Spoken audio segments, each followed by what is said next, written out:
के शो में। तहरीक अदम एतमाद की नाकामी, अंदरूनी कहानी, महंगाई का तूफान, हुकूमत की कोशिशें क्या, एहतसाब का शोर, पैसों की वसूली कब।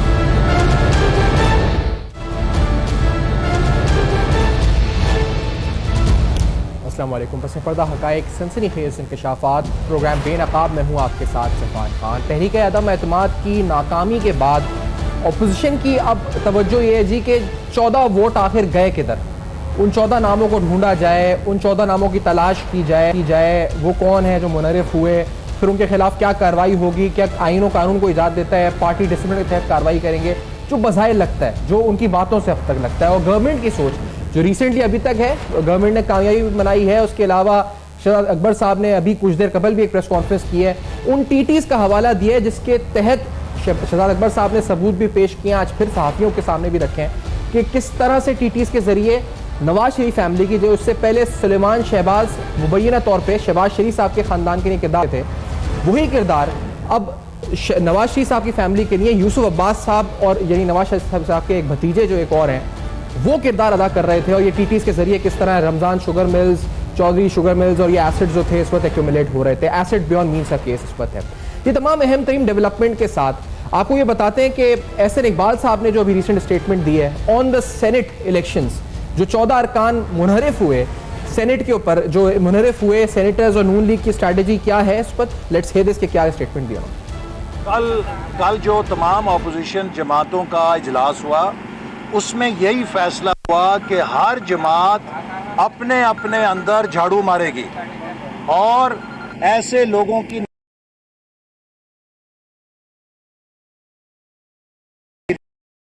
जाफर का किरदार अदा किया। ये 14 लोग उन 50 बाज़मीर लोगों के लिए एक माथे का क्लिनिक बन गए हैं। इन 14 ने अपना ईमान बेचा, लेकिन 50 लोग जो दबाव धौंस के बावजूद अपने असूल और नजरिए पे खड़े रहे, ये उनके लिए शर्मिंदगी का बायस बन गए हैं। लिहाजा जरूरी है कि हम उन 50 लोगों की हुर्मत को बचाने के लिए इन 14 लोगों को बेनकाब करें। अब बेनकाब होंगे या नहीं होंगे 14 नाम, कुछ 14 नाम सामने भी आए फिर सोशल मीडिया पे और कहा जी कि ये नाम नहीं है।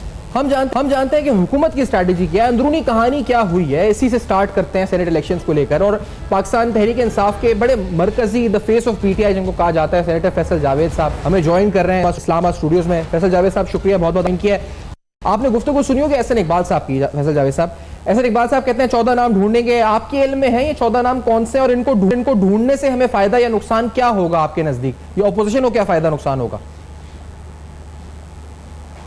सफ़ान भाई बहुत बहुत शुक्रिया, बड़े अरसे बाद आपसे मुलाकात हो रही है और बहुत ही अच्छा प्रोग्राम करते हैं आप। मेरे फेवरेट प्रोग्राम्स में से आपका एक प्रोग्राम है और मुसलसल बहुत अरसे से आप बहुत ज़बरदस्त और कंसिस्टेंटली बड़ा ज़बरदस्त रिसर्च बेस्ड और फैक्ट्स एंड फिगर्स के साथ बहुत अच्छी प्रेजेंटेशन आपकी होती है। ये जो अब आप बात करें सेनेट इलेक्शन के हवाले से, जो एतमाद की जो तहरीक नाकाम हुई है, इसकी बुनियादी वजह ये है कि पहली बात यह है कि ये कह रहे हैं कि झाड़ू फेरना है। झाड़ू फेरने का असल चीज़ ये करनी चाहिए कि इन्हें अपनी लीडरशिप पे झाड़ू फेरना चाहिए, लीडरशिप चेंज करनी चाहिए दोनों पार्टियों को, क्योंकि ये कोई जमहूरियत नहीं है कि दो ख़ानदान मसलत हैं और अपनी मर्ज़ी के फ़ैसले करवाते हैं और ऊपर लीडरशिप में कोई आ भी नहीं सकता ख़ानदान के अलावा। तो ये दो ख़ानदान जो हैं वो जिस तरह से अपने लोगों को ट्रीट करते हैं, उनको ग़ुलाम, एक दरबार लगाते हैं, उन्हें ग़ुलाम की तरह ट्रीट करते हैं। और इस बार ये हुआ कि उन्होंने गलत को गलत और सही को सही कहा, इनकी बात नहीं मानी। एक रीज़न ये नहीं दे सके अपने ही सेनेटर्स को कि ये तहरीक अदम एतमाद क्यों लाई है सादिक संजरानी के खिलाफ। उनके कंडक्ट से तो सब खुश थे, उनकी तारीफ़ें भी कर रहे थे, सबके टॉक शोज़ आप उठा के देख लें। तो ये हैरान कुन बात नहीं है अगर इनकी जो है तहरीक नाकाम हुई। हम पहले से कह रहे थे कि कोई चार्जशीट नहीं है सादिक संजरानी के खिलाफ, इसलिए इनके लिए मुश्किल होगा सेनेटर्स को कन्विंस करना कि करें। हॉर्स ट्रेडिंग वहाँ आती है है जहां इलेक्शन हो रहा होता है चेयरमैन का या डिप्टी चेयरमैन का, वो स्टेज तो अभी आई नहीं थी, पहली स्टेज में ये हो गया। अगर ये तहरीक कामयाब हो जाती तब इलेक्शन की तरफ बात जाती कि जो भी कैंडिडेट्स आते उनका इलेक्शन होता, फिर देखते कि वोट किधर जा रहे हैं, लेकिन वो तो स्टेज आई नहीं है। इस स्टेज पे एक सवाल पूछा गया सेनेटर साहिबान से, सेनेटर्स से पूछा गया कि क्या आप सादिक संजरानी आपका एतमाद खो चुके हैं या नहीं खो चुके हैं, तो उसमें उन्होंने कहा कि नहीं खो चुके हैं। हर इंडिविजुअल सेनेटर ने अपनी राय का इजहार किया और ये बात उन्होंने पहले भी कही, इस तहरीक के दौरान से पहले भी कही कि जी सादिक संजरानी से कोई शिकायत नहीं है, वो हाउस बड़ी अच्छी तरह से चला रहे हैं। तो ये लोग एक रीज़न बताने में नाकाम रही इनकी लीडरशिप अपने ही सेनेटर्स को कि क्यों वो इस तहरीक के हक में वोट दें, एक चीज़। दूसरी चीज़ ये है कि हमने बहुत अरसा पहले ये तजवीज़ रखी थी कि ये जो सेनेट के इलेक्शन होते हैं ये सीक्रेट बैलेटिंग नहीं होनी चाहिए। हमने तो यहाँ तक भी कहा कि पार्टी लिस्ट पे फैसला होना चाहिए, जो असल जमहूरियत है। मैं तहरीक अदम एतमाद की बात नहीं कर रहा हूँ, इसमें हॉर्स ट्रेडिंग इस ज़ुमरे में आ ही नहीं सकती, क्योंकि तहरीक अदम एतमाद एक डिफरेंट चीज़ है। तहरीक अदम एतमाद जो है वो इसलिए डिफरेंट है कि उसमें हर एक सेनेटर से एक सवाल पूछा गया कि आपको सादिक संजरानी के आप खिलाफ हैं या हक में हैं, ये एक सेपरेट चीज़ है। हॉर्स ट्रेडिंग वहाँ आती है जहाँ सूबाई असम्बलियों में जब इलेक्शन होता है सेनेट का, उधर वोट जो है जिस तरह से इधर उधर होते हैं उसमें हॉर्स ट्रेडिंग सामने आती है। लेकिन मैं आपको बताऊं एक चीज, इससे पहले कि प्रोफेसर यानी हमने जब आप ये कह रहे हैं कि ये तमाम जो लोग हैं, यानी 14 लोग जो हैं, जैसे 64 खड़े हुए थे जब ये हुआ, उन्होंने अदम एतमाद की तहरीक जब पेश करी, जब वोटिंग का वक्त आया, जब अंदर लोग गए बैलेटिंग के लिए तो 50 लोग थे। ये 14 लोग जो हैं इन्होंने अपने कंसाइंस यानी अपने जमीर के मुताबिक, आपके मुताबिक अपनी पार्टी की क़यादत से बगावत की है, क्योंकि वो तंग आ चुके हैं उस पार्टी से, और उन्होंने अंदर जाके सीक्रेट बैलेट में ये वोट दे दिया। This is purely based on the conscience, उनका जमीर, उनके अंदर जो आवाज आई उन्होंने ये कर दिया। ये बात है, सिंपल ये कहना चाह रहे हैं। जो लोग खड़े होते हैं वो पहला मरहला होता है, 25 से ज़्यादा लोग खड़े हो रहे, 26 लोग अगर खड़े हो जाए तो ये आगे कैरी करता है। वो तो इसलिए खड़े हुए कि ठीक है इसको आगे कैरी करें और फिर हम वोटिंग में बताते हैं कि क्या हमें यह है कि नहीं। एजेंडे में आ गया जब, और हमने तो इन्हें पहले मशवरा दिया था वापस ले ले वरना शर्मिंदगी होगी, क्योंकि सब सेनेटर्स जो है हमारे जो कोलीग्स हैं वो सब यही कहते रहे कि समझ नहीं आ रही है ये तहरीक आ क्यों रही है। ये सब कहते थे। एक सेनेटर आप नहीं नाम बता सकते अपोजिशन का भी जो कि सादिक संजरानी के खिलाफ हो, तो उनको समझ नहीं आ रही थी। तो खड़े तो इसलिए होते हैं ना कि ये चलें अब आ गई एजेंडे में तो अब आगे चलते हैं। फिर उन्होंने अपनी राय का इजहार किया, जो कि उनका हक है कि हर इंडिविजुअल सेनेटर अपनी मर्जी से फैसला कर सकता है कि हक में वोट दे या मुखालफत में वोट दे। अगर इनकी तैयारी पूरी नहीं थी और इन्होंने उनको कायल नहीं किया हुआ था तो ये इनकी लीडरशिप का प्रॉब्लम है, ना कि मोज़ेस सेनेटर्स का। बल्कि बिलावल ने तो पहले ही कह दिया था, अपने ही सेनेटर्स को ये कह दिया था कि पैसे भी ले लो और वोट भी हमें देना, यानी कि अपने ही सेनेटर्स की उन्होंने तौहीन की थी। जो मोज़ेस सेनेटर साहिबान हैं उनकी उन्होंने तौहीन की थी। अच्छा, जो कायल आदमी होता है वो कायल दो तीन तरीके है। तो एक तो ये होता है कि उसको दूसरे का ओपिनियन इतना अच्छा लगने लगता है, उसकी सोच से वो कायल हो जाता है और उस सोच के साथ हो जाता है। और इसमें क्योंकि डिफेक्शन क्लॉज भी नहीं लगता है, ये वोट है चेयरमैन सेनेट का, तो आप पार्टी से मुनहरिफ भी हो सकते हैं। आपकी सोच अच्छी लगी, वो इस तरफ आपके कायल हो गए। दूसरा कायल होने का रीजन होता है पैसा, और तीसरा रीजन होता है कि किसी को डराया धमकाया जाए, केस कर दिए जाएंगे।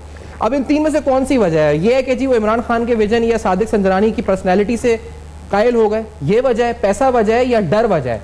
इन तीन में से ऑपोजिशन तो कह रही है डर और पैसा वजह है। आपके नजदीक क्या वजह है? ओपिनियन वजह है, कायल हुए हैं विजन से, क्या हुआ है? नहीं, मेरा ख्याल है जो मैं पहले बात की थी वही वजह दिख रही है इसमें कि वो लोग अपनी लीडरशिप से खुश नहीं हैं और जिस तरह से उनको ट्रीट किया जाता है। दो ख़ानदान ऊपर मसलत और मर्ज़ी के फ़ैसले करवाते हैं बगैर किसी वजह के। ये तहरीक ले आए और कोई रीज़न ही नहीं था। तो उनको सबको पता था कि ख़ानदानों को सिर्फ NRO चाहिए, जिसके लिए मुख्तलिफ हरबे इस्तेमाल करते हैं, अफ्तारियाँ करते हैं, पहाड़ियाँ चढ़ते हैं, APC करते हैं, सब कुछ करते हैं, NRO की मुतलाशी हैं। तो उनका इन सेनेटर साहिबान को उनसे क्या लेना देना?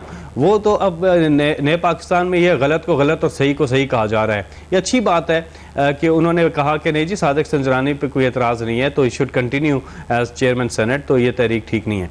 तो उन्होंने अपनी राय का इजहार किया। तो इसमें तो हमें सिंपल लगता है, देखिए हॉर्स ट्रेडिंग इस जुमरे में आ ही नहीं सकती। इसमें ये तहरीक तहरीक अदम एतमाद एक तो पाकिस्तान की तारीख में पहली बार आई है सेनेट चेयरमैन के खिलाफ, लेकिन इसमें वो आ नहीं सकती है। जो मैं बात कर रहा था, सूबाई इलेक्शन जो होते हैं सेनेट के, वहाँ पर हॉर्स ट्रेडिंग बहुत ज़्यादा होती है, और उस पर हमने ये राय दी थी कि आप सीक्रेट बैलेटिंग ख़त्म कर दें, बल्कि इलेक्शन ही ना हो उसका। वो अवाम ने जिसको इलेक्ट किया है, असल जमहूरियत ये होगी कि अवाम ने जिनको इलेक्ट करके भेजा है, उसी पार्टी की जो रिप्रेजेंटेशन है, पार्टी लिस्ट के मुताबिक जो है आप सेनेटर्स को आगे नुमाइंदगी दें फेडरेशन, हाउस ऑफ फेडरेशन के अंदर, तो वो सही मानों में जमहूरियत होगी। जब इलेक्शन होता है उसमें हॉर्स ट्रेडिंग होती है, और सीक्रेट बैलेटिंग में तो बहुत होती है, जब ये चेयरमैन और उसका भी इलेक्शन होता है तब भी। तो हमने ये 2015 में ये राय दी थी, जिसको मुस्तरद कर दिया था पीपल्स पार्टी ने भी और PMLN ने भी। अगर अब ये बात कर रहे हैं तो जो सेनेट का इलेक्शन होता है सूबाई में, वो पार्टी लिस्ट के मुताबिक हो, तो डायरेक्ट रिप्रेजेंटेशन है, जिसको अवाम ने इलेक्ट किया है, जिसको अवाम ने वोट दिए हैं, उनकी रिप्रेजेंटेशन के मुताबिक हाउस ऑफ फेडरेशन में लोग आए। सही, अपनी क़यादत से लोग इस पर नाला थे, उन्होंने कहा जी कि हम इसलिए सादिक संजानी साहब को इलेक्ट करते हैं, अपनी पार्टी के इस फैसले से भी, और शायद हासिल बजोर साहब की कैंडिडेचर से भी उनको जो है कोई एतराज़ात हों जो उन्होंने नहीं किए, लेकिन खाने भी खाए, लंच भी हुए, डिनर भी हुए, हो सकता है ये सब भी हमने देखा, हो सकता है, हुआ। कैंडिडेट तक तो बात अभी गई नहीं ना। अच्छा, सफान साहब, कैंडिडेट तक तो बात अभी गई नहीं है। वो तो इलेक्शन होते तो फिर आसिफ बजंजो साहब का मुकाबला हमारे कैंडिडेट से होता, तो फिर जाके पता चलता कैंडिडेट। ये तो उससे पहले की स्टेज पे ही रिजेक्ट हो गई है तहरीक, क्योंकि इनकी लीडरशिप अपने सेनेटर्स को मुतमिन नहीं कर सकी, बता नहीं सकी कि क्या एक वजह है जिसकी वजह से ये वो तहरीक ला रहे हैं। अच्छा, इसलिए मुअज़्ज़ज़ सेनेटर साहिबान ने अपने ज़मीर के मुताबिक फैसला किया। लेकिन वैसे ये अभी शेख रशीद साहब ने एक स्टेटमेंट दी है, मैं ये आपको सुनाना चाहता हूँ। उसमें वो कहते हैं जरदारी ने अपने बच्चे को बचा लिया, अपने संजरानी को बचा लिया। ये क्या उन्हें आज ही की ये स्टेटमेंट है, इससे तो लगता है कि इन सेनेटर्स ने अपनी पार्टी की आदत की बात सुनी है, और उस पार्टी की आदत जो जेल में बैठी हुई है। जरा सुनते हैं कि वजीर रेलवे ने क्या कहा। Let's hear this. Baba Sajrani ये कोई कौमी असम्बली से मुंतखब लोग नहीं हैं, ये पार्टियों के सिलेक्टेड लोग हैं, ये इनके आंख के तारे हैं, ये इनके प्यारे हैं, ये इनके राज दुलारे हैं, जिन्होंने 15 ने इनको वोटें नहीं दी। मैंने तो 10 दिन पहले कह दिया था कि ये नहीं देंगे भाई, सजरानी जीत रहा है। और आसिफ जरदारी ने कहा मेरा बच्चा है, मैंने बनाया था और मेरा बच्चा है, तो बच्चे ने बच्चा बचा लिया। बच्चे ने बच्चा बचा लिया फैसल जावेद साहब, तो ये तो निशानदेही लग रही है कि ये पीपल्स पार्टी और जरदारी भारी, एक जरदारी सब पे भारी वाला काम हो गया आप लोगों के साथ। ये कंसाए जमीर अमीर की बात नहीं है, जरदारी साहब ने जेल से कोई गेम खेला है, शेख रशीद साहब जिसकी निशानदेही कर रहे हैं। नहीं, शेख साहब कुछ और कहना चाह रहे थे, या जो वो कह रहे हैं उनकी अपनी राय है, लेकिन बिलावल का तो आपको पता है कि इनकी मौक़िफ़ सामने है। तो ये तो कह रहे थे कि सादिक संजरानी रिज़ाइन कर दें और इस्तीफ़ा दे दें, और इससे पहले कि तहरीक आए उनको एम्बैरसमेंट होगी, तो एम्बैरसमेंट उल्टा उनको हो गई है। जिससे इस्तीफ़ा मांग रहे थे, आज इनके अपने लोग इस्तीफ़े दे रहे हैं।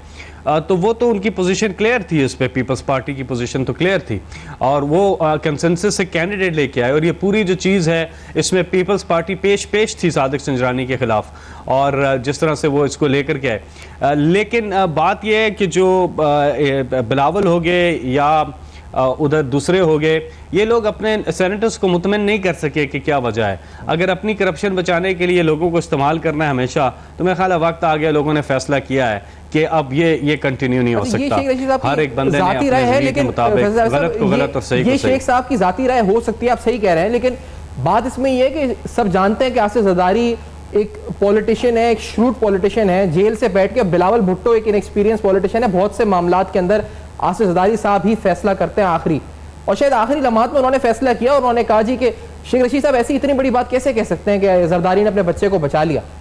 ये तो साफ साफ लग रहा है आपकी गवर्नमेंट से ही आवाज आ रही है, चले ऑपोजिशन कह रही होती या कोई कुछ कह रहा होता तो। फैसल साहब नहीं, ये तो आप शेख साहब से पूछ सकते हैं कि वो किस कॉन्टेक्स्ट में ये बात कर रहे हैं और क्या उनकी बात का एन मतलब क्या है।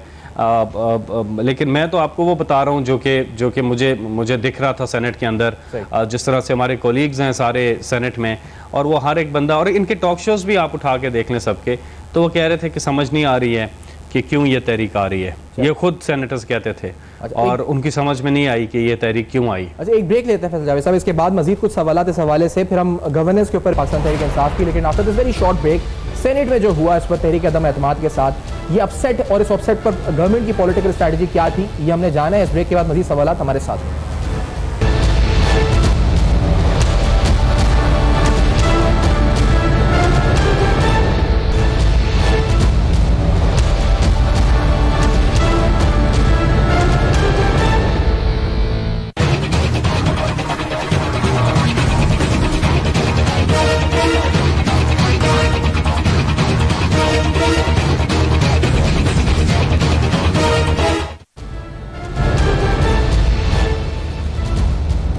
Welcome back. आप देख रहे हैं बेनकाब, और बेनकाब में अहम तरीन सवालात सेनेट इलेक्शंस के हवाले से सेनेटर फैसल जावेद साहब हमारे साथ मौजूद हैं। फैसल जावेद साहब, एक तासुर क्योंकि आप लोगों ने बार बार कहा है कि कोई एनआरओ नहीं होगा, ना पीपल्स पार्टी के साथ ना पीएमएलएन के साथ, ये वही एक नुक्ता है जिसके ऊपर बार बार आपकी गवर्नमेंट, आपका स्टैंड हमें वाजे नजर आया। अब इन्हीं सेनेट इलेक्शन को लेकर दो खबरें आपके सामने और रखता हूँ। अब एक तो ये जो जरदारी साहब के बारे में शेख रशीद साहब ने कहा, या आपने खुद सुना कि जरदारी ने अपना बच्चा बचा लिया, कुछ इसी तरह की बात उमर चीमा साहब का जो आर्टिकल है उसको मैं कुछ लाइंस आपको कोट करता हूं। उसमें लिखा है जी, things started to change from Wednesday onwards, Thursday morning, जुमरात की सुबह, when a very influential senator from the opposition contact senators considered close to the leadership and inform them about the meeting of a tycoon. एक tycoon की मीटिंग हुई है, एक property tycoon कहा जा रहा है कि मीटिंग हुई with a leader in detention, एक लीडर से जो डिटेंशन में है, that occurred between 12:30 AM and 1:45 PM, रात 12:30 से ये कोई 1:45 बजे तक रात को चली है। And the message was passed on, caught in disbelief, the senators reconfirmed about the meeting. However, there was no message passed on about who to vote. It was later conveyed through another and equally important party leader to the senators, who were leader trusted, and that support turned the table. आखिर वक्तों पे कोई property tycoon किसी बंदे से मिला में, ये तो चले उमर चीमा साहब है, ये तनकीद करते हैं आपकी गवर्नमेंट पे, शायद गलत भी लिख सकते हो। साबिर शाकिर साहब का एक आर्टिकल है आज, जो ARY में प्रोग्राम भी करते हैं, ब्यूरो चीफ हैं इस्लामाबाद के, शायद ARY के सीनियर सहाफ़ी हैं। उन्होंने लिखा है कि एक गुज़श्ता रात आसिफ जरदारी साहब, उन्होंने तो खुल के नाम भी लिया है, आसिफ जरदारी साहब से उनके एक दोस्त ने मुलाकात की, जो बज़ाहिर खैरियत दराफ्त करने की नहीं थी, लेकिन दर हकीकत वो मुलाकात तवील दौरानिया की मुफाहमाना पॉलिसी की बुनियाद रखने के लिए थी, जिसके नताइज हमने सेनेट के इजलास में देखे कि 5 वोट ज़ाया हुए, 9 वोट सादिक संजरानी के हक में डाले गए और 3 वोटों से तहरीक अदम एतमाद नाकाम हो गई, और एक जरदारी सब पर भारी अपने दोनों उम्मीदवार को बचाने में कामयाब हो गए। अब ये क्या मुलाकात हुई है फैसल जावेद साहब, किस प्रॉपर्टी टाइकून बिजनेसमैन साहब के दोस्त की रात में क्या सरगोशियां हुई हैं, कौन सी मुफाहमाना पॉलिसी है? दो बड़े सीनियर और बड़े जिसे कहा जाता है डाइवर्स ओपिनियन रखने वाले सहाफ़ी लिख रहे हैं, शेख रशीद साहब भी जरदारी साहब का नाम ले रहे हैं, अब तो कोई बात है इसका मतलब जावेद साहब? ये तो आप इनसे पूछ सकते हैं जो लिख रहे हैं या जो कह रहे हैं, मुझे तो ऐसा कुछ नहीं पता। इमरान खान साहब जो हैं उनकी पोजीशन बहुत क्लियर है। वज़ीर आज़म इमरान खान बार बार ये कह चुके हैं कि कोई चाहे कुछ भी हो जाए NRO नहीं मिलने वाला, कोई चक्कर ही नहीं है, क्योंकि अवाम ने हमें इलेक्ट किया है और वो मैंडेट अवाम ने दिया है अकाउंटेबिलिटी की, एहतसाब के ऊपर भी कि एहतसाब करना है, मुल्क की जो दौलत इन्होंने लूटी है वो पाकिस्तान लेकर के आनी है। तो ये कैसे मुमकिन है कि NRO मिले? इमरान खान साहब बड़े इस पर बहुत क्लियर मौक़िफ़ है उनका कि किसी सूरत किसी को भी NRO नहीं मिलेगा। मैं तो इतना ही कहूँगा। सही, मतलब ये सारी आप बातों की तरदीद करते हैं, इसका मतलब कि ऐसा कुछ नहीं हुआ, या आप इन्हीं से पूछ लें, मतलब आपको कोई नॉलेज है और ना ऐसा कुछ हुआ है कि आपने गवर्नमेंट ने कोशिश की हो कि आसिफ जरदारी साहब को शामिल करके उनसे कोई फैसला लिया जाए इस बारे में? You deny this everything? नहीं, ऐसा नहीं। अच्छा, फिर दूसरी बात, हासिल बजोजो साहब की आपने बयान सुना है, उन्होंने बड़ा एक अजीब सा कॉन्ट्रोवर्शियल सा एक इंस्टीट्यूशन के चीफ को उसमें इन्वॉल्व कर दिया है, और उस बयान पे डीजी ISPR ने बाद में उन्होंने रिमार्क्स दिए। उन्होंने कहा जी कि this is unfounded, implicating a head of national institution, the tendency to bring entire democratic process into disrepute. ये बयान के ऊपर लोग कह रहे हैं कि आर्टिकल 6 लगना चाहिए साहब के ऊपर। आपका मौकिफ क्या है? पाकिस्तान तहरीक इंसाफ का मौकिफ क्या है कि हासिल बजोजो साहब ने ऐसी बात क्यों कर दी? बौखलाहट का शिकार, घबराहट, शिकस्त का गम, क्या था ये पहली बार नहीं किया, ये हमेशा इदारों को निशाना बनाते हैं ये लोग। ये जो अपोजिशन वाले हैं इन्होंने हमेशा इदारों को निशाना बनाया है। इनकी कोई कैंपेन पूरी इन्होंने की इदारों के ख़िलाफ़, ये GT रोड पे निकले, इन्होंने जो तकारीर की, इनके लोगों के बयानात हैं, इन लोगों ने जिस तरह से डॉन लीग्स आपके सामने हैं, तो ये जो पाकिस्तान के जो हमारे वो इदारे जिनको ये निशाना बनाते हैं और अपनी पॉलिटिक्स चमकाने के लिए कोशिश करते हैं, अवाम ने इनको मुस्तरद किया हुआ है। और ये पहली बात नहीं है, पहली बार नहीं है, ये हमेशा इनका यही तरीक़ाकार रहा कि अपने इदारों को, इन्हें शर्म आनी चाहिए ऐसी बातें करते वक्त, क्योंकि पाकिस्तान की जो फ़ौज है वो पाकिस्तान की बका की ज़ामिन है, सालमियत की ज़ामिन है। और पाकिस्तान की फ़ौज ने जितनी पाकिस्तान के लिए कुर्बानियाँ दी, पाकिस्तान के लिए नहीं पूरी दुनिया के अमन के लिए जितना कंट्रीब्यूट किया, इसकी हमें दुनिया में मिसाल नहीं मिलती जो पाकिस्तानी फ़ौज का किरदार है। और खराज तहसीन पेश करते हैं अफवाज पाकिस्तान को। और इस किस्म के इल्ज़ामात लगाना ये सरासर जो है ये एक तो बेबुनियाद है और दूसरा ये बिल्कुल इसकी कंप्लीट मजम्मत करते हैं। नहीं, मजम्मत के अलावा यहाँ तो एक ट्रेंड चल रहा है कि आर्टिकल 6 अगेंस्ट हासिल भजनजो, तो मैं सवाल ये पूछा था कि क्या ऐसा होना चाहिए? Do you also agree with this? कानूनी जो भी चीज़ है वो होनी चाहिए। अच्छा, अगर कानून का इतलाक है, ये गद्दारी आर्टिकल 6 के जुमरे में आता है तो ये होना चाहिए। वैसे अभी साहब ये फिर आज शहजाद अकबर साहब ने भी एक प्रेस ब्रीफिंग करी, ये जो केसेस नवाज शरीफ साहब के अगेंस्ट चल रहे हैं, इनकी पेशरफ से आप कितना मुतमईन है, नैब की कारकर्दगी से ओवरऑल भी और इन केसेस की पेशरफ से? क्योंकि रिकवरी कोई नहीं हो रही, लोग सवाल उठा रहे हैं। शहजाद अकबर साहब ने कहा क्या, ये सुनते हैं जरा, फिर फैसल जावेद साहब का रिमार्क्स पे सुनते हैं। लेट्स हियर दिस, क्या कहा शहजाद अकबर साहब? कि एक जो मिथ क्रिएट की गई है कि जैसे बहुत ही जद्दी पुश्ती अमीर लोग हैं, वो मिथ भी अब तकरीबन ख़त्म हो गई है, क्योंकि उस मिथ के पीछे से निकला क्या है, वो निकली हैं टीटियाँ। जिस तरह शहबाज शरीफ साहब के जो बच्चे हैं और वो ख़ुद उनकी जायदाद का, सुलेमान साहब की तो जायदाद का 99% जो है वो टीटियों पे खड़ा है। इसी तरह से हमज़ा का सारा मामला टीटियों पे खड़ा है। उन टीटियों का बेनिफिट शहबाज शरीफ साहब उठाते हैं, उनकी अहलिया हैं, बाकी साहबजादियाँ हैं, सब टीटीज़ हैं। इसी तरह से हमने देखा कि अब ये दूसरा जब इन्वेस्टिगेशंस हो रही है तो जो दूसरा इस ख़ानदान का हिस्सा है वहाँ से भी तरीका वारदात वही सामने आ रहा है। अब इस किस्से की अगर आप तो अक्सर देखें कि 90 की दहाई में कानून बनाया, फिर हुंडी हवाला हुई, फिर पैसा वापस आया। अब ये सब कुछ बड़ा अच्छा चल रहा था, बीच में असल में पनामा आ गया। वैसे साहब ये केसेस हैं बहुत सारे और बढ़ते जा रहे हैं। अब ये नया केस आ गया, $4 करोड़ 80 डॉलर कैसे, $80 लाख इनके अकाउंट में मरीम नवाज के, ये खानदान, ये फैमिली, ये केसेस। लेकिन अब लोग सवाल उठा रहे हैं कि पैसे कब आएंगे आखिरकार इन लोगों से? ये बड़ा बुनियादी सवाल है, आपसे पूछा जा रहा है। जी ये अच्छा सवाल है और बिल्कुल लोग पूछते हैं और लोग इंतज़ार भी कर रहे हैं कि ये जो इनकी जो मुल्क की दौलत इन्होंने लूटी है उस हवाले से। लेकिन ये देखें, ये वो केसेस हैं जो आपको पता है कि बनाए गए एक दूसरे के, इन्होंने गवर्नमेंट थी जब लेकिन आगे ये केसेस कभी भी नहीं गए थे।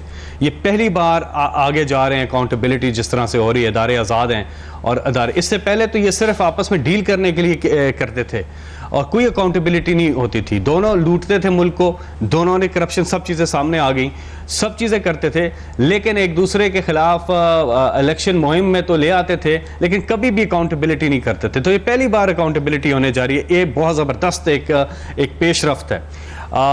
दूसरी चीज़, मुल्क की दौलत जो लूटी है वो वापस कब आएगी? अब देखें ये करते क्या थे, अब जो अकामा है, अकामा लेके ये उसको ये तहकीकात की रडार से बाहर हो जाते थे जब वहाँ के शहरी बन के। अच्छा। इसी तरह सेफ हेवन्स में इन्होंने अपनी प्रॉपर्टीज़ बनाई हुई थी। अब हमारी गवर्नमेंट जो है वो जो एसेट्स रिकवरी यूनिट जो शहजाद अकबर साहब जिसके सरबराह हैं, वो ये कर रहे हैं कि मुख्तलिफ मुल्कों के साथ लीगल असिस्टेंस एग्रीमेंट्स जो हैं वो साइन हो रहे हैं ताकि कानूनी तकाजे पूरे करके मुल्क की दौलत वापस ले जाए। उसमें काफ़ी पेशरफ भी हुई है, उस पर गुड न्यूज़ भी आने वाली है बहुत जल्द।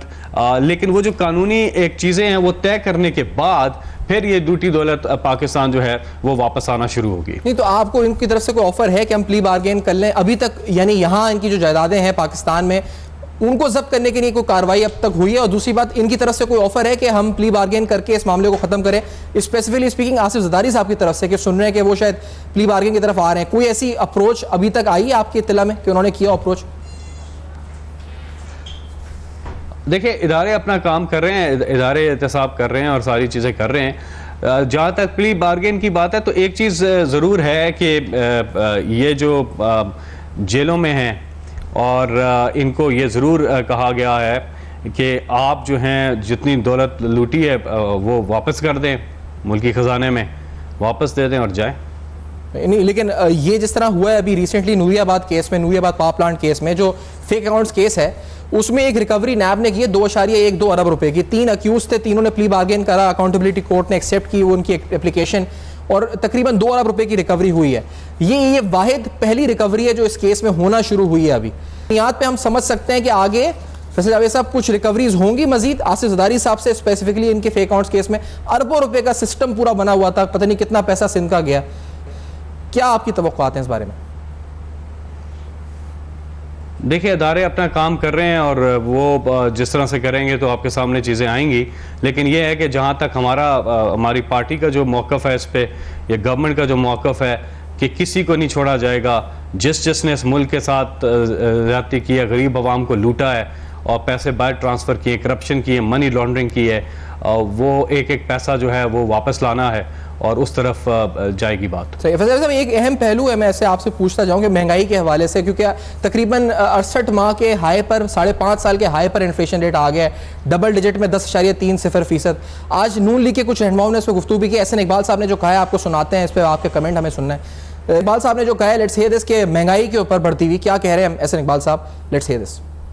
पेट्रोल और डीजल के कीमतों में इजाफे की सूरत में जो बम कौम पे गिराया गया है, जो मईशत पर इसका बोझ पड़ेगा, आने वाले दिनों में इससे बदतरीन महंगाई की लहर आएगी। आज से 1 साल पहले मुस्लिम लीग नून की हुकूमत के दौरान जब बैनुल अक़वामी मंडियों में तेल की कीमत $70 बैरल थी तो पेट्रोल 80 रुपए लीटर फ़रोख्त हो रहा था।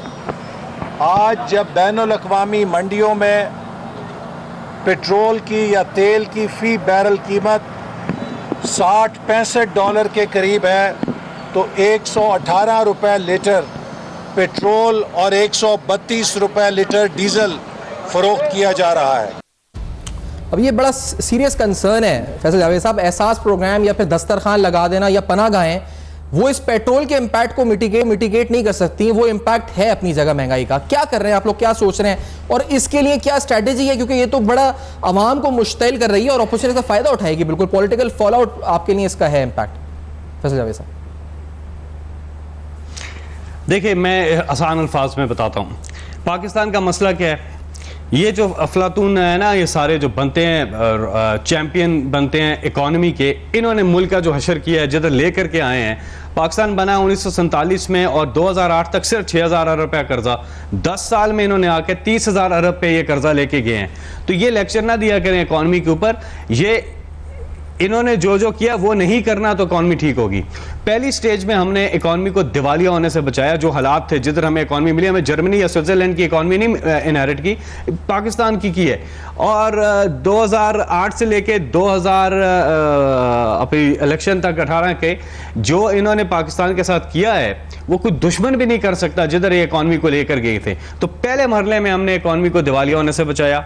दूसरे मरले में अब इकॉनमी हमारी स्टेबल हो गई है, अब टेक ऑफ करनी है। आसान अल्फाज में ये कहूँगा, पाकिस्तान का मसला है, पाकिस्तान के खर्चे ज़्यादा हैं और आमदनी कम है।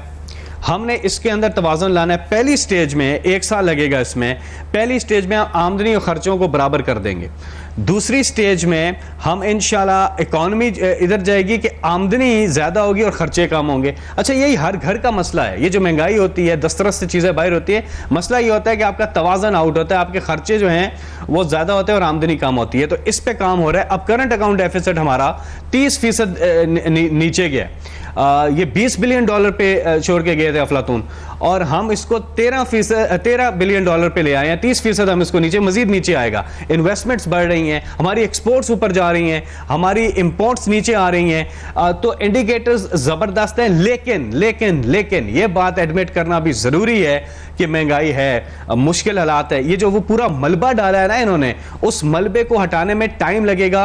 लेकिन ऐसी पॉलिसीज लेके आ रहे हैं, हमारी जो रिफॉर्म्स आ रही हैं, वो जब उनके रिजल्ट्स आएंगे, क्योंकि अभी तो आई हैं, अभी हमारा ये पहला बजट आया था, इसके जब रिजल्ट्स आएंगे तो आम आदमी को उसका फायदा होगा और वो ट्रांसलेट होने में, इंप्लीमेंट होने में जाहिर है वो थोड़ा सा टाइम जरूर लगेगा। कठिन रास्ता है लेकिन मंजिल हसीन है और इस पे काम हो रहा है। एक छोटे से ब्रेक की तरफ नाज़रीन चलते हैं और इस ब्रेक के बाद सेनेटर फैसल जावेद साहब से मजीद सवालात बिलखुसूस पाकिस्तान तहरीक इंसाफ की गवर्नेंस को लेकर, मईशत को लेकर, बढ़ती हुई महंगाई को लेकर और मुल्क की मजमूई सियासत को लेकर। लेकिन इस छोटे से ब्रेक के बाद हमारे साथ रहेगा।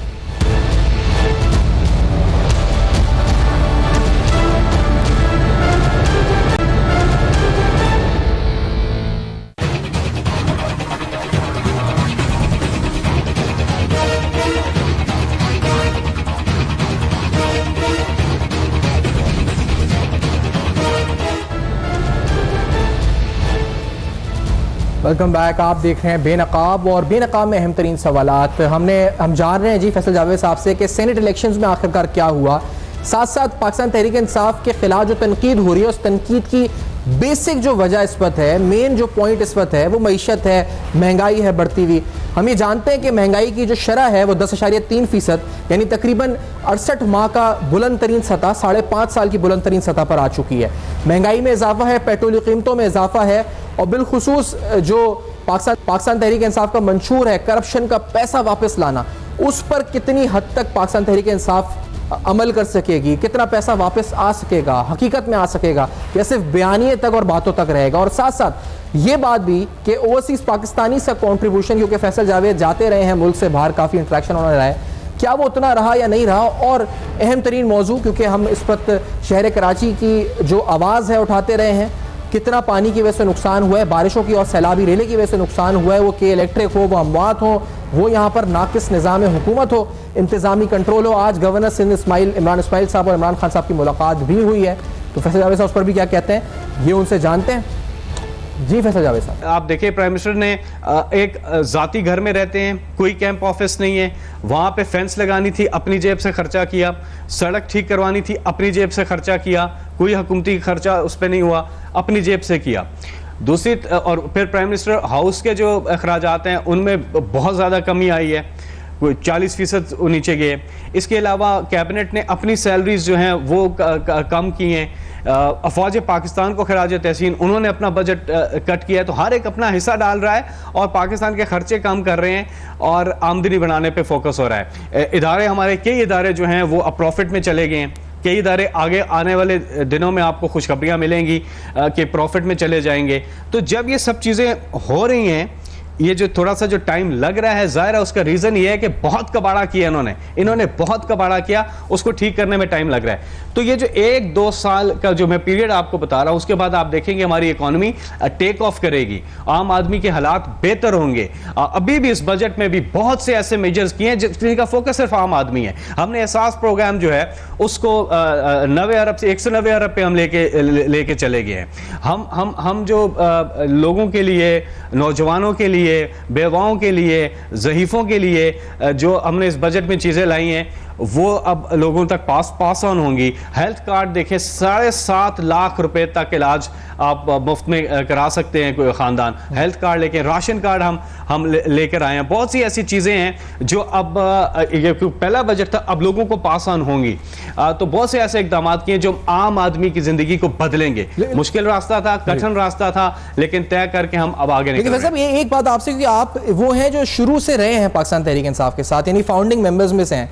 ये जो आज सारे फैसले माशी हो रहे हैं, आपको पता है, क्योंकि आप लोगों का एक विजन था, खान साहब का एक अपना विजन था, आपकी पार्टी के कुछ लोग थे जो क्लोजली एसोसिएटेड थे, असद उमर साहब बाद में आए। ये जो लोग फैसला साजी अब कर रहे हैं फैसल जावेद साहब, जो हमें काबीना में नजर आते हैं, जो फ्रंट अब नजर आती है पीटीआई के काबीना में, वो चाहे हफीज शेख साहब हों, वो फिरदौस अवान साहब हों, ये वो लोग तो नहीं जिनके साथ आपने सफर शुरू किया था। ये वो फैसले जो हफीज शेख साहब कर रहे हैं, आपको उनको ओन करना पड़ रहा है। हालांकि ना उनका आपकी पार्टी से ताल्लुक है, ना वो कभी आपके किसी जलसे में गए। कितना मुश्किल है ये कि ये कठिन फैसले एक तरफ हो रहे हैं, डिफेंड आप लोग कर रहे हैं बैठ के इनको, पॉलिटिकली आपको फेस करना पड़ रहा है, इसका जो भी एक्शन आ रहा है, रिएक्शन आ रहा है, सही है गलत है अपनी जगह। ये कितना मुश्किल है कि आप किसी दूसरे के फैसलों को बैठ के यहाँ डिफेंड कर रहे हैं और अपनी पार्टी के भी नहीं है वो आपके, और आपको उनका जो है इस वक्त मलबा उठाना पड़ रहा है। ये कितना मुश्किल है फैसला वैसा भी आपके लिए ज़ाती तौर पर?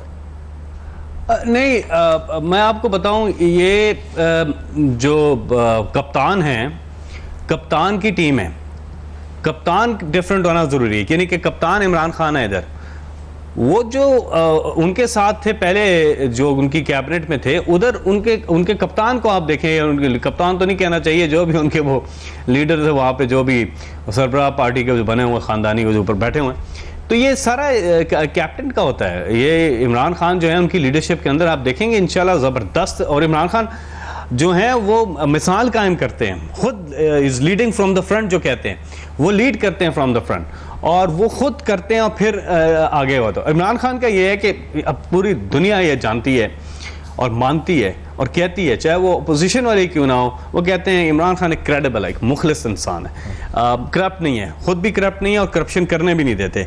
तो यही चाहिए था पाकिस्तान को कि पाकिस्तान के अंदर क्रेडिबल लीडरशिप आए। अंदर टीम जो है वो लीडरशिप को रिपोर्ट करती है और वो लीडरशिप जो उसको लाइन देती है उस पर चलती है। इमरान खान ने जो जिंदगी में कहा वो करके दिखाया। अल्लाह के फजल से उन्होंने हर नामुमकिन को भी मुमकिन बना के दिखाया। और ये भी अब जो लोग कहते हैं कि इमरान खान पहले कहते थे वजीर आजम नहीं बन सकते, वो पाकिस्तान के वजीर आजम है, अब वो लोग कहते हैं कि ठीक नहीं कर सकते, वो ठीक करके भी देंगे इंशाल्लाह। आप देखिएगा कि मैं ये दावा भी करता हूं और इंशाल्लाह अगर अल्लाह ने चाहा तो 5 साल के बाद हमारी कारकर्दगी के ऊपर हमें दोबारा लोग लेकर के आएंगे गवर्नमेंट में, जिस तरह खैबर पख्तूनख्वा में हुआ। मैं डिटेल्स में नहीं जाता क्योंकि टाइम कम है। खैबर पख्तूनख्वा में जितने काम हुए 5 साल में, पुलिस, हेल्थ, एनवायरनमेंट, एजुकेशन, मैं डिटेल्स में नहीं जाता, लेकिन जितने काम हुए लोगों ने डबल वोट दिया पीटीआई को। पाकिस्तान की तारीख में पहली बार खैबर पख्तूनख्वा में गवर्नमेंट रिपीट होती है और डबल वोट लेके आती है। तो इसी तरह आप हमारे इधर आप कंप्लीट कर ले सर, आप कंप्लीट इधर भी देखेंगे आप कि हम कारकर्दगी की बिना पे, मैं ये नहीं कहता, कारकर्दगी के बिना पे, और हमें डिलीवर करना होगा। इमरान खान साहब के जो प्लेयर्स हैं वो बिजनेस एज यूजुअल नहीं ले सकते इसको। कप्तान बहुत मेहनत कर रहे हैं और उनकी टीम को भी बिजनेस एज यूजुअल वो नहीं ले सकते और ना ले रहे हैं। वो भी काम कर रहे हैं, दिन रात काम कर रहे हैं, मेहनत कर रहे हैं। जब हमारी गवर्नमेंट टर्म पूरी होगी इंशाल्लाह 5 साल बाद, फिर मैं आपके प्रोग्राम में आके बैठूंगा, पूरा रिपोर्ट कार्ड आपके सामने रखेंगे। वैसे फैसल साहब एक दो बातों की वजाहत है, क्योंकि एक तो चीनी की कीमतों में इजाफा, आपने गुर्बत की बात की, सारी बातें। जहांगीर तरीन साहब की अपनी शुगर मिल है, हम सब जानते हैं, उनकी आउटपुट 65,000 टन का साल का है, 30 रुपए वो कितने का इजाफा जो हुआ है। सर ये तो कॉन्फ्लिक्ट ऑफ इंटरेस्ट है। आपके जहांगीर तरीन साहब खान साहब के दोस्त भी हैं, पार्टी में बड़े साफ शफाफ हो, कुछ भी हो। असद उमर साहब ने तहकीकात का मुतालबा किया, आप एक सॉलिड कोर वर्कर है पार्टी के, डोंट यू थिंक कि कुछ लोगों ने आपकी पार्टी को उस वक्त ऊपर से कब्जा कर लिया है उनके, और आपके हुकूमती फैसलों से डायरेक्ट उनकी जेबों में फायदा हो रहा है? फैसल जावेद साहब, ओहो, एक तो ये कोई बल्ब भी टूटता है या कुछ होता है जहांगीर तरीन पे कह दे। जहांगीर तरीन, ये अगर कोई टैक्स कहीं लगता है तो वो तो गवर्नमेंट को फायदा होना है, जहांगीर तरीन को कैसे फायदा होना है किसी चीज का? असद उमर साहब ने कहा तो ये नहीं है बिल्कुल। हमारे देखिए जी, हम तो इमरान खान तो वो लीडर हैं जो कि कॉन्फ्लिक्ट ऑफ इंटरेस्ट का बिल लेकर आए हमारी गवर्नमेंट पीछे Khyber Pakhtunkhwa. Conflict of interest तो सबसे ज्यादा, ये आप सही कह रहे हैं, ये सबसे ज्यादा इमरान खान साहब जो इस पे जोर देते रहे, तो ये तो सवाल ही नहीं पैदा होता। सही। अच्छा, और दूसरी इंपॉर्टेंट बात है फैसल साहब, ओवरसीज पाकिस्तानीज। मैं जानता हूँ ज़ाती तौर पे कि आपने डैम फंड के हवाले से ही बड़े दौरे किए बाहर, आपका इंटरेक्शन बहुत ज़्यादा रहा है इस वक्त ओवरसीज पाकिस्तानी से। खान साहब का भी हमने जलसा भी देखा था कैपिटल 1 में। अब उनका जो कंट्रीब्यूशन डैम्स में रहा है, उनका कंट्रीब्यूशन जो इन्वेस्टमेंट के लिए रहा है, आप जो जितनी मेहनत आपने की है, आपको लगता है उतना रहा है ओवरसीज पाकिस्तानी का? सुन रहे हैं अगर ओवरऑल आपको, हमने देखा है ना रेमिटेंसेस की हद तक तो हाँ ठीक, लेकिन ना इन्वेस्टमेंट, ना कर्जे कम करने, ना डैम्स में कोई इतना कंट्रीब्यूशन आया है, ना आपकी एमनेस्टी स्कीम जो भी आई थी उससे भी ज्यादा डोमेस्टिक लोगों ने अपने पैसे वाइट किए, ओवरसीज ने इतना ज्यादा नहीं उसमें हिस्सा लिया। क्या वजह है कि इतना ज्यादा अपीलिंग नहीं हुआ? हालांकि खान साहब का एक कैरिज्मा है, आपकी इतनी कोशिशें थी, क्या हुआ ये? देखें, जो ओवरसीज का जो कंट्रीब्यूशन है वो बहुत ज़बरदस्त है। मैं आपने 3 चीज़ों पे बात की है। रेमिटेंसेस भी बढ़ी हैं, ऊपर गई हैं। इन्वेस्टमेंट बहुत ओवरसीज पाकिस्तानी जो है इन्वेस्टमेंट अपॉर्चुनिटीज़ उनके लिए खोले। हम ईज ऑफ डूइंग बिजनेस में कहाँ थे जनरल मुशर्रफ के दौर में? कोई 50वें 60वें नंबर पे थे, ज़बरदस्त पोजीशन थी। तो वो जब जाते हैं 2008 के बाद, इनके 10 साल चार्टर ऑफ करप्शन वालों के, वो 10 साल में छोड़ के जाते हैं 147वें नंबर पे ईज ऑफ डूइंग बिजनेस की मैं बात कर रहा हूं। हम इसको 10 दर्जे और हमने इसको इंप्रूव कर दिया है। अब वापस हम बेहतर रेटिंग पे चले गए हैं, 132। मजीद इसमें बेहतरी आएगी। और वो जो मेजरमेंट होती है इसकी, जो दुनिया पूरी के मुल्कों की होती है, वो किसी बेसिस पे होती है कि किस तरह से गवर्नमेंट की पॉलिसीज हैं, क्या कर रहे हैं। तो ओवरसीज पाकिस्तानी बहुत ज्यादा इंटरेस्ट ले रहे हैं और इन्वेस्टमेंट्स आ रही हैं ओवरसीज पाकिस्तानीज की तरफ से। आपको आने वाले दिनों में मजीद खबरें भी मिलेंगी और अब तक भी आपने देखा कि इन्वेस्टमेंट्स में तो तेजी आई है पाकिस्तान में। अब जब हमारा ये बजट भी आ गया, और हाँ, एसेट्स डिक्लेरेशन की जो आपने बात की, एसेट्स डिक्लेरेशन में पाकिस्तान की तारीख में इतना कामयाब एमनेस्टी कोई नहीं थी जितनी ये एसेट डिक्लेरेशन स्कीम कामयाब हुई है। सारों को आप कंपेयर कर रहे हैं, इनकी सारी एमनेस्टियां आप ले आए सामने और हमारी एक ये एसेट डिक्लेरेशन स्कीम सामने रख दें, आपको पता चल जाएगा कंपैरिजन में सबसे कामयाब ये एसेट, ये पहली थी। और अब जो टैक्स कलेक्शन पे जा रहे हैं उसमें भी आप देखेंगे कि हम लोगों ने जो इस्तेलात किए हैं, जो रिफॉर्म्स लेकर आए हैं, टैक्स कलेक्शन अभी 4000 अरब मुश्किल से टैक्स इकट्ठा होता है, 2000 अरब उसमें से इनके लिए हुए कर्जों के सूद में चला जाता है। तो हमने हर सूरत रेवेन्यू बढ़ाना है टैक्स कलेक्शन के लिए, उस पर पॉजिटिव इंडिकेटर्स आ रहे हैं और उसका भी रिजल्ट आपको मिलेगा। तीसरी चीज आपने बात की डैम की ऊपर जी। देखें, सितंबर के महीने में प्राइम मिनिस्टर इमरान खान ने ज्वाइन किया former chief justice Saqib Nisar साहब की इस कैंपेन को, और 2 अरब पे था उस वक्त ये जो था।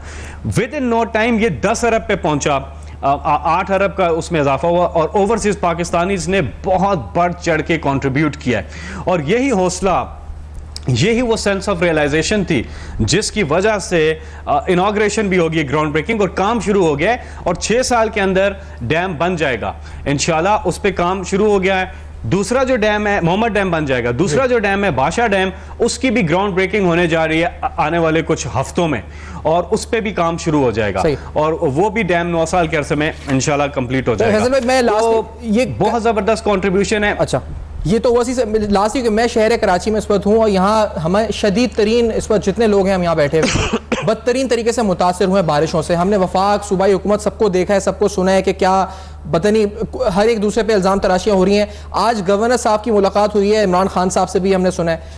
अली जैदी साहब एक मुहिम लेट स्क्रीन कराची स्टार्ट कर रहे हैं। इंटरनल थिंक टैंक्स में खान साहब क्या प्लान कर रहे हैं? बहुत से लोग यहाँ पे मेयर कराची कहते हैं आर्टिकल 149 के तहत इंटरफेयर कर दें, इंटरवीन कर दें कराची गवर्नेंस में, क्योंकि सिंध गवर्नमेंट परफॉर्म नहीं कर रही। अस्पतालों पे आपने कुछ कंट्रोल किया था ओवरऑल, फिर वो भी वापस कर दिया। कुछ सोचा है आप लोगों ने? यहाँ से बहुत वोट मिला आपको, क्या जहन में है पीटीआई के थिंक टैंक्स में क्या करना है कराची को लेकर, यहाँ की गवर्नेंस को लेकर, ओवरऑल सिंध की गवर्नेंस को लेकर क्या प्लान? कराची का कोई पुरसाने हाल नहीं था। सिंध में इतने अरसे से हुकूमत कर रहे हैं, सिंध के हालात 70% आबादी देहात के सिंध की गुर्बत की लाइन के नीचे है। उमरकोट 85% गुर्बत आबादी नीचे है। और ये रोटी कपड़ा मकान जो सारा गया इंग्लिस्तान वाले, ये लोग कुछ भी नहीं कर पा रहे। वफाक इसलिए कर रही है कि कराची का कोई पुरसाने हाल नहीं है, इसलिए एनडीए में वहाँ पहुंचे। अली जैदी जो हैं उसमें काम कर रहे हैं। इसके साथ साथ हमारी हुकूमत ने अभी देखिए कराची में जो अभी रिसेंट ये जो मसला है 13,000 टन जो है ना सॉलिड वेस्ट है कराची का, जो रोजाना का 13,000 टन का, और उसमें से 5,000 से 6,000 टन जो है वो डिस्पोज ऑफ हो जाता है इन लैंडफिल एरियाज के अंदर। कोई 38 आपके अभी जो हैं ड्रेन जो नाले हैं वो चोक्ड हैं और फिल्ड है वो ट्रैश के साथ। तो कराची के ये मैं अभी रिसेंट उसकी बात कर रहा हूँ। और ये यहाँ पे तहरीक अदम एतमाद की बातें कर रहे थे, बिलावल और ये सारे इधर लगे हुए हैं। कोई इनको फिक्र नहीं है। सिंध में इनकी गवर्नमेंट है लेकिन कोई कैपिटल की इनको कोई उसका पुरसाने हाल नहीं है, पूरे सिंध का ही नहीं है, कैपिटल तो खास तौर पे। हमारी हुकूमत ने बजट के अंदर भी कराची के लिए कराची पैकेज लेके आए और अब वो लॉन्च इम्प्लीमेंटेशन स्टेज पे जाएगा और वफाक इंशाल्लाह पूरा कराची पे जोर लगाएगी कि कराची के हालात बेहतर हो। बहुत शुक्रिया फैसल जावेद साहब, आपने प्रोग्राम में ज्वाइन किया और अपना मौक़िफ़ पेश किया। अहम तरीन मामला के सेनेट इलेक्शन से लेकर गवर्नेंस के मुख्तलिफ इशूज़, शहर कराची के मसाइल और इसके साथ मईशत को दरपेश चैलेंजेस, पाकिस्तान तहरीक इंसाफ सोच क्या रही है, उनके थिंक टैंक्स, उनकी स्ट्रैटेजी, सियासी हिकमत अमली, ओवरऑल ऑपरेशन स्ट्रैटेजी क्या है, अहम तरीन सवालात उठाए। आपका फीडबैक जिसका हमें इंतजार रहेगा हमारे फेसबुक, ईमेल और ट्विटर पर देखते रहेगा। अब तक अपना बहुत ख्याल रखिए।